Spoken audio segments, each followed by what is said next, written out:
ऋषि मार्कंडेय का जीवन भारतीय पौराणिक कथाओं और धर्मशास्त्रों में एक आदर्श और प्रेरणादायक कथा के रूप में वर्णित है। उनकी कथा जीवन, धर्म और भक्ति के महत्व को समझाने वाली है। ऋषि मार्कंडेय को चिरंजीवी के रूप में जाना जाता है। उनकी यह स्थिति उनकी अद्भुत भक्ति, तप और भगवान शिव की कृपा के कारण संभव हुई। मार्कंडेय के पिता ऋषि मृकंडु और माता मरुद्वती थीं।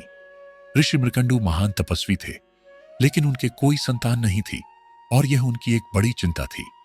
उन्होंने संतान प्राप्ति की इच्छा से कठोर तप किया और भगवान शिव को प्रसन्न किया। भगवान शिव ने उनकी तपस्या से प्रसन्न होकर दर्शन दिए और वरदान मांगने को कहा। जब मृकंडु ऋषि ने संतान का वरदान मांगा तो भगवान शिव ने उन्हें दो विकल्प दिए, एक साधारण संतान जो दीर्घायु होगी और साधारण जीवन जिएगी, या फिर एक असाधारण संतान जो अल्पायु होगी लेकिन महान प्रतिभा और गुणों से युक्त होगी। मृकंडु ऋषि और उनकी पत्नी ने दूसरा विकल्प चुना। इसके परिणाम स्वरूप उन्हें एक पुत्र प्राप्त हुआ जिसे मार्कंडेय नाम दिया गया। मार्कंडेय बचपन से ही असाधारण प्रतिभा के धनी थे। उनकी भक्ति और ज्ञान की गहराई ने सभी को प्रभावित किया, लेकिन उनकी आयु केवल 16 वर्ष निर्धारित की गई थी। जब मार्कंडेय 12 वर्ष के हुए तब उनके माता पिता ने उन्हें उनके अल्पायु होने का रहस्य बताया। यह सुनकर मार्कंडेय को तनिक भी भय नहीं हुआ। उन्होंने अपने जीवन को पूरी तरह भगवान शिव की भक्ति में समर्पित करने का निश्चय किया। जब मार्कंडेय 16 वर्ष के हुए तो यमराज उन्हें लेने आए। उस समय वे शिवलिंग के सामने भगवान शिव की आराधना में लीन थे। उन्होंने भगवान शिव के मंत्र ओम नमः शिवाय का जप करते हुए शिवलिंग को दृढ़ता से पकड़ा हुआ था।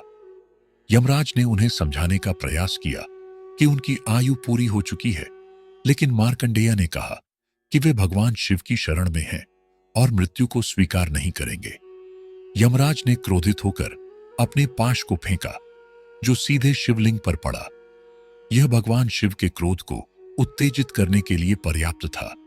शिवलिंग से अचानक प्रचंड प्रकाश उत्पन्न हुआ और भगवान शिव स्वयं प्रकट हो गए। उन्होंने यमराज को चेतावनी दी और कहा, जो मेरी शरण में है उसे कोई छू नहीं सकता। भगवान शिव ने न केवल यमराज को वापस भेजा बल्कि मार्कंडेय को अमृतत्व का वरदान भी दिया।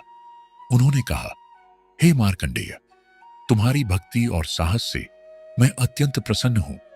अब से तुम चिरंजीवी होगे और सदा के लिए मेरी कृपा तुम पर बनी रहेगी।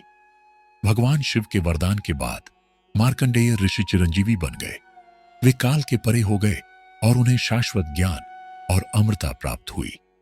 ऋषि मार्कंडेय ने अपनी अमरता का उपयोग धर्म, भक्ति और मानवता की सेवा के लिए किया।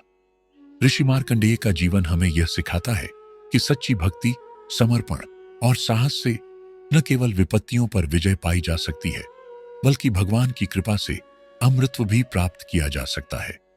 उनकी कथा धर्म, तप और भक्ति की शक्ति का प्रतीक है जो आज भी लाखों भक्तों को प्रेरणा देती है। सनातन धर्म का विस्तार इस चैनल का उद्देश्य है, इसलिए सनातन धर्म और उससे जुड़ी हुई कथाओं को जानने के लिए इस वीडियो को लाइक और हमारे चैनल को सब्सक्राइब करें।